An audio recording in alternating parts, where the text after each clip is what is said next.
Hello mga mami! Welcome back sa aking YouTube channel. Ngayong vlog meron tayong quick unboxing para sa 4 na useful finds na super affordable at mami approved. Kaya let's go!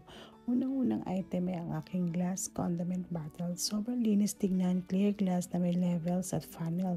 Perfect pang-organize ng suka, toyo at mantika. Super aesthetic sa countertop, parang Korean vibes. And next, ang bamboo spice rack organizer na may compartment siya. Kaya kita agad ang laman from asin to chili flakes.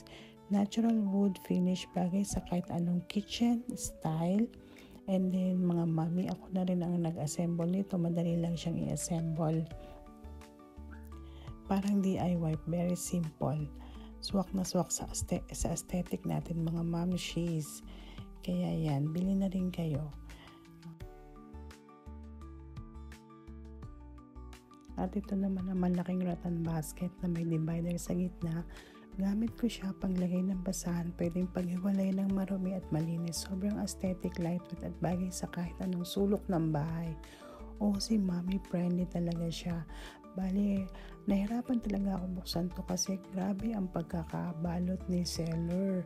Super safe. Nagustuhan ko talaga to kasi malaki siya. Sulit yung binayad ko talaga. At gamit na gamit ko siya sa mga basahan ko. Kaya pwede rin siyang pang display pwede rin to sa loob ng bahay, pwede mo siyang ilagay doon, pwede rin pang display, pwede rin sa laundry. Sa akin kasi ang nilagay ko dyan mga basahan namin. So kung ako sa inyo, bumili kayo nito para pang organize din talaga sa loob ng bahay. Ayan, makikita nyo, nilagay ko yung dito sa kabilang side yung mga plastic, sa kabilang side yung mga basahan.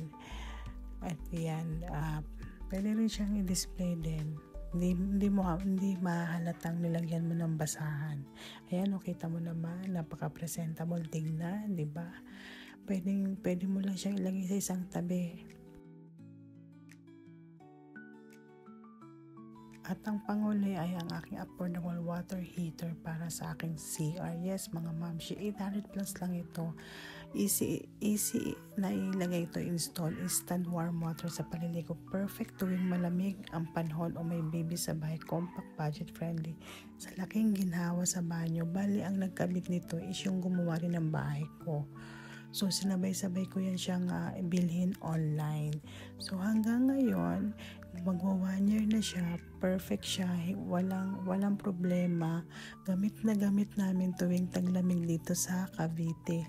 Thank you sa panonood mga mamshi. See you sa next video. Bye!